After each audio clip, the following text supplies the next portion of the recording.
Wait, what? What?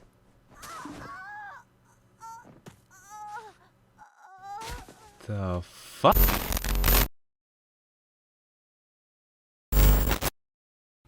Hello everyone, Memory here. This is a huge episode, and is that guy over there just using the balls of that giant as punching bags? Must be Bull of Steels. Anyways, major things happened in the past month or so. I was gonna make a video on other topics before I make another progression of struggle episode, but the more I look at my footages, the more that I wanna make this one first. So here it is. I finally got a f***ing pen gear, man, about time. After 79 attempts and 4 years worth of casual playtime. I tapped this pen when the game decided to give everyone free 1000 cron stones from the event. The reward was distributed right after the maintenance, and when I see the entire server is tapping pen, I decided to follow as well. And bam, I got it. This is the first ever pen gear acquired on this account, and I'm glad that I put my name on it instead of having to buy one from the market. I got it while I was actually trying to build a 200 stack. It's on a Nuva though, which is like the least valuable pen gear, but a pen is a pen. Still happy that I got one.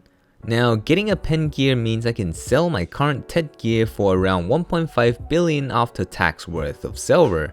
So of course I'm gonna go ahead and pre-order more cron stones to tap for more pens. So enjoy.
And now my gear looks like this. It's over 600. Haha, I finally start to look like a top 10% geared player in this game. Maybe I could somehow join the Siege Guild and experience some of those endgame PvP content.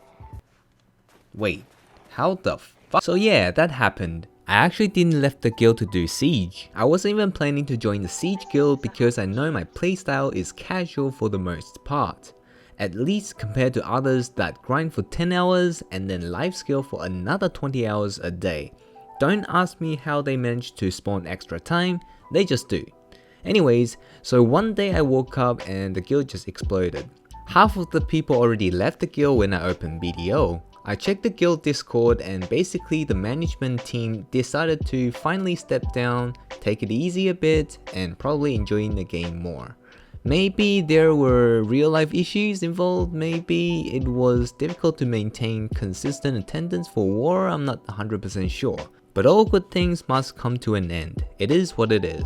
I was with this guild for maybe over 3 years now. There were ups and downs, but generally good memories. I know how it is to run a guild, especially for ones that last multiple years, because I was a guild leader in another game before I started playing Black Desert. It was a small guild and a lot less sophisticated, but it was still not easy. So thanks for the good times, Blade and Narrow, and the small chrono time at the end.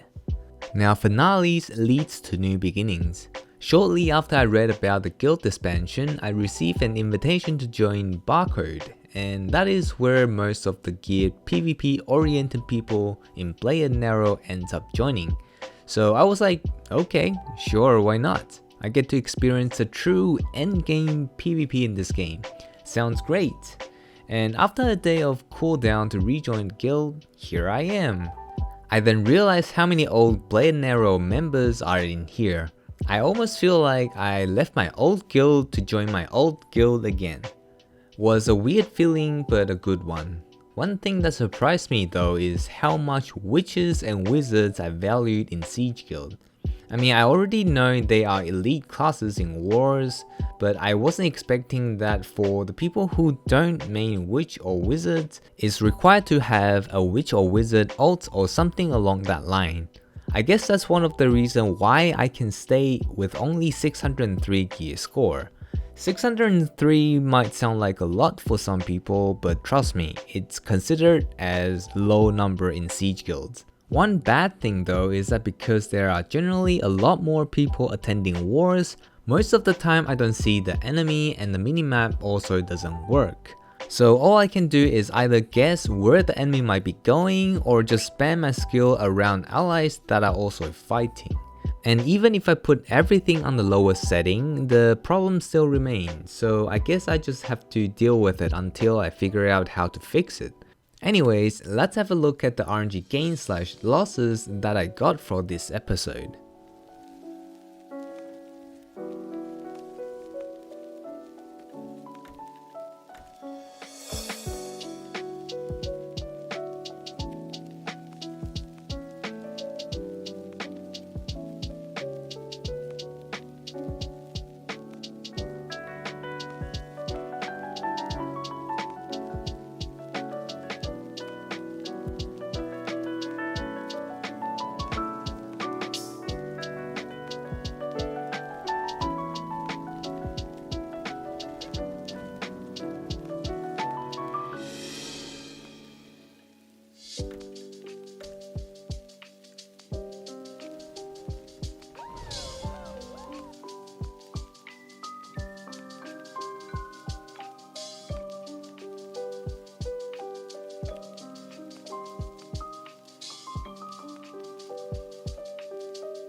This is another average gain, and the T9 materials are mostly from the event, so didn't actually spend much on that. I did manage to get around 6 billion silver again, and so I bought myself a Garmoth heart. Yes, I know, I should be good and save to buy a pen gear as planned, but hear me out. I did tap a pen recently, and also I've heard that in the future updates, dandelion weapons would receive an upgrade, just like the fiery offhands, which is gonna cost you another Garmoth hearts to do so. From what I've researched, it gives you 2 extra crystal slots and some crit damage, which is going to be a pretty big damage upgrade for me. So sooner or later, I'll still have to get 1 or 2 of these. Since I think the heart has a very low chance of rising in price in the near future, I'm just gonna yeet one from the market when I have the chance to. Of course, most of the people who can afford it probably already know this information, and so there's a high chance that they already have a spare hearts prepared aside, which means when the update actually hits NA, the price might not be rising like crazy as many of the people would expect. But I still got it anyways, since I don't think my RNG allows me to get a hard drop anytime soon. And also I can always use it on my offhand if the update is somehow going to be delayed for a long time. I am aware that in the future there's going to be a family quest that gives you an inverted Garmoth hearts, but that quest does not look easy. It feels like collecting 100 boss auras for a box kinda difficult, but a bit more complicated.